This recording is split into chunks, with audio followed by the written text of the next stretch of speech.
The sky of Velar was always deep green, like leaves pressed against glass. Paul had never seen a place so quiet, yet so full of life. Trees were taller than buildings, and the wind moved like a whisper through the silver grass. He stepped off the landing ramp and adjusted his scanner. All right, check oxygen levels. Safe. Gravity is. Whoa, he said, leaning forward, a bit heavier than Earth. Behind him, the rest of the human research team came down one by one. Their boots sank slightly into the mossy ground. It felt soft but firm, almost like memory foam. Keep eyes open, said Mira, the group's leader. Velar hasn't allowed humans here before. This is our first friendly contact. Paul looked around. You think it'll stay friendly? I hope so, Mira replied. Just be respectful. They set up camp in the small clearing near a strange glowing tree. Within minutes, a group of Velari arrived. They were tall, slender beings with pale skin that shimmered slightly under the green sky. Their hair looked like soft threads of light. Their eyes were silver and deep. One of them stepped forward. It was a woman, clearly in command. She wore a smooth silver robe, and her face held no emotion. She walked slowly toward the humans, Paul, stepped forward carefully, and gave a small bow. The woman stared at him, then tried to step closer, but something strange happened. She took one step, then stumbled slightly. Her second step was worse, and by the third, she nearly fell. Paul rushed forward and caught her before she hit the ground. She stood quickly, pulling away from him, her face now showing the smallest trace of shock. I can't walk straight, she said, looking at him sharply. What did you do to me? Paul blinked. Me? Nothing, I swear. She looked down at her feet, then at the ground, then at her hands. My balance is off. My legs feel strange. I walked perfectly before this moment. Paul raised both hands. I didn't touch you. It might be gravity differences. Earth people take time to adjust to. But she didn't listen. Her eyes narrowed. You used something. Some human trick.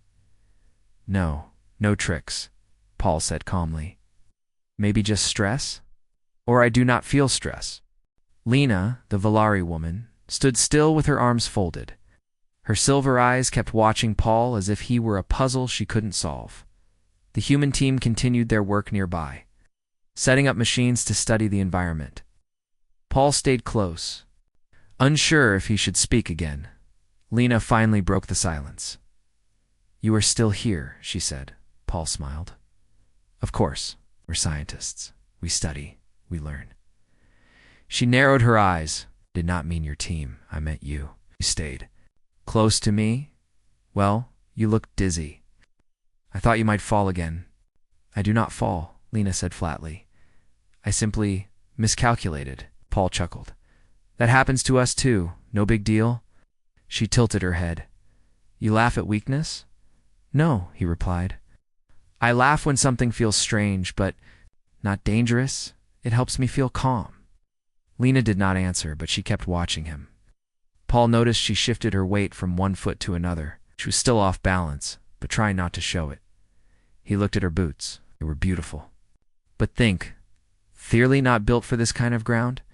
Your shoes might be part. The sun of Velar moved slowly through the sky, casting soft green shadows. Paul found Lena again near the tall, glowing tree.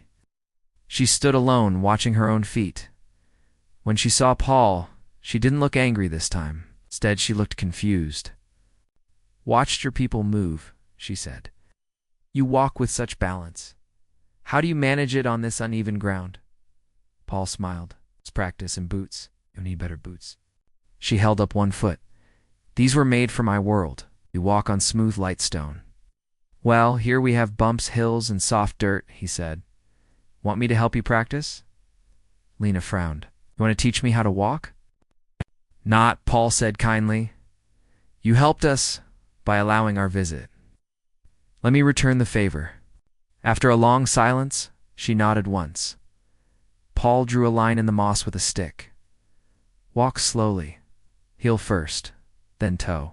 Balance your weight. Lena tried. Her first steps were awkward. She leaned too far forward, and almost fell again. "This is ridiculous," she muttered. "You're doing fine," Paul said. "Keep going." She took a few more steps. She stumbled, then caught herself. "I don't like this," she whispered. "I don't feel in control." Paul gave a short laugh. Nobody does in the beginning. Lena walked a little better now. Her steps were not perfect, but she didn't stumble like before.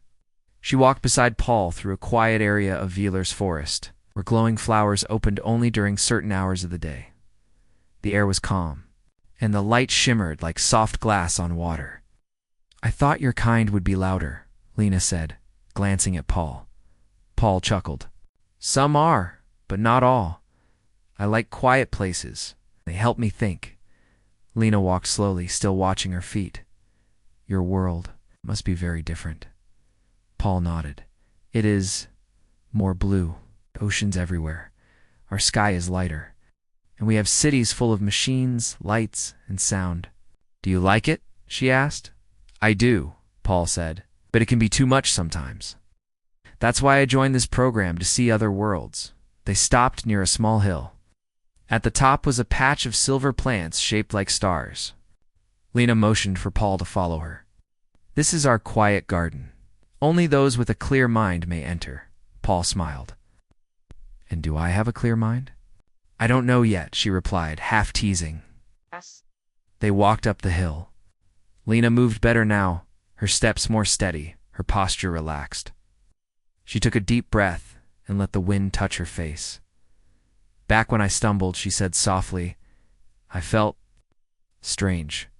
The sky of Vieler had turned a gentle purple, marking the approach of the quiet hour of time, when all Valari returned to their dwellings for rest and reflection.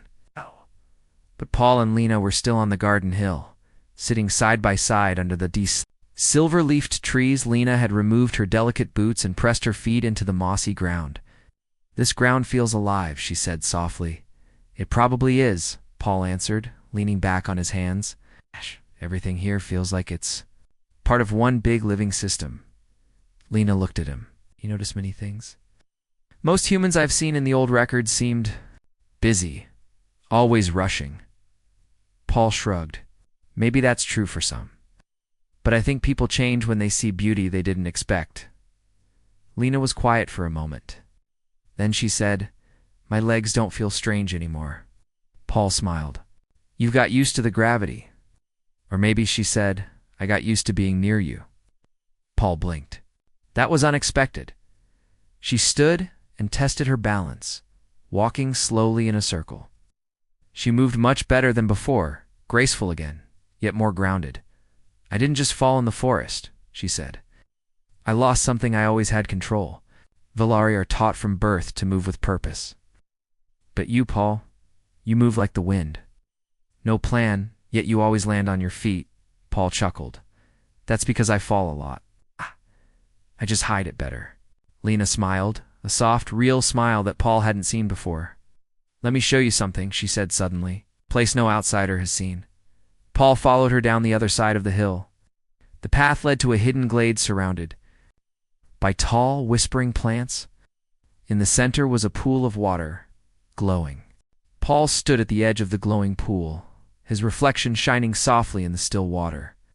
The blue light moved like a living thing, dancing gently across the surface. Oh. Trees surrounded the glade like guardians, their silver leaves rustling. Quietly, Lena stood beside him, silent for a long time. She looked into the water, but did not speak. "What is this place?" Paul asked in a calm voice. Lena finally replied, "This pond is sacred to us. It shows not your face, but your state of mind. Valari come here to understand themselves." Paul leaned closer. "And what does it show you now?" Lena stared into the reflection. Her face was still, but her eyes held something deep. "It shows me change," she said softly. "My balance is returning." Paul stood beside Lena near the mirror pond, the blue light reflecting both their faces. The quiet around them felt warm, like a soft blanket wrapping the moment. Lena looked at him, her voice softer than before. "I said you did something too. Me. Not to my body, but to my thoughts." Paul gave a light smile. You did something to me too. You made me stop and see, really see. Lena slowly sat down on a large, flat stone near the water. All my life, I followed rules. I walked. With control. I spoke only what was expected. But when I lost balance in the forest, I also lost certainty. Paul sat beside her, and that's okay. Certainty can be heavy. Sometimes it blocks new things. She nodded, then turned her head to him. Do you think humans in Velari could live? It's not just visit, but truly share time and space? Paul thought for a moment.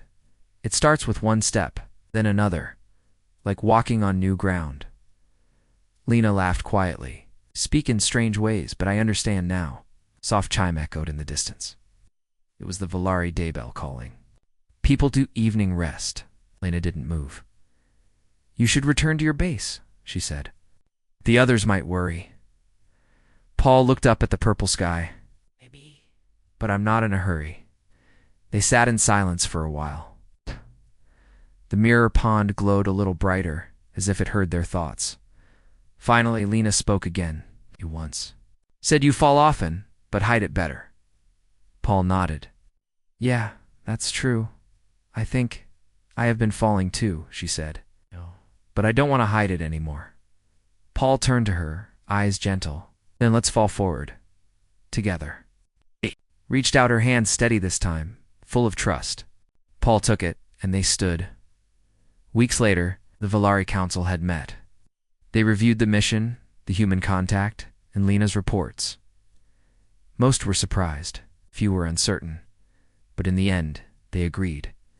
Lena would serve as the first Velari, liaison to Earth, and Paul would return to Velar as humanity's peaceful representative, as the human ship lifted into the stars. Lena stood by Paul's side, her balance perfect not because of her training, but because she no longer feared falling. Together, they had started something new. Something not planned, not expected, but real. A path made by walking side by side, one human, one alien, both learning to walk in each other's world.